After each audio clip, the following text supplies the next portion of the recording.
এবার আসছি আবহাওয়ার খবরে। বাইরে তাপমাত্রা এত বেড়েছে যে গরম বাতাস বইছে, তাই আজ থেকে আবহাওয়ার নাম চেঞ্জ করে আবো গরম হাওয়া রাখা হয়েছে, জানিয়েছে আলিপুর আবো গরম হাওয়া দপ্তর। বাইরে এতটাই গরম যে কেউ তার স্ট্রাগল স্টোরি শোনাতে পারছে না, কেউ বলতে পারছে না যে আমি মাথার ঘাম পায়ে ফেলে পরিশ্রম করে চলেছি, কেননা মাথার ঘাম পায়ে পড়ার আগেই বাষ্প হয়ে উড়ে যাচ্ছে।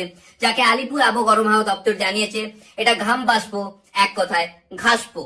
এরপরে গরম বাড়বে না কমবে এই সংক্রান্ত জানার জন্য যখন আমরা আলিপুর আবু গরম হাওয়া দপ্তরের সঙ্গে যোগাযোগ করি, ওনারা একটা খুবই গুরুত্বপূর্ণ তথ্য দেন। ওনারা বলেন যদি তাপমাত্রা বেড়ে যায় তাহলে গরম বাড়বে, তাপমাত্রা কমে গেলে গরম কমবে।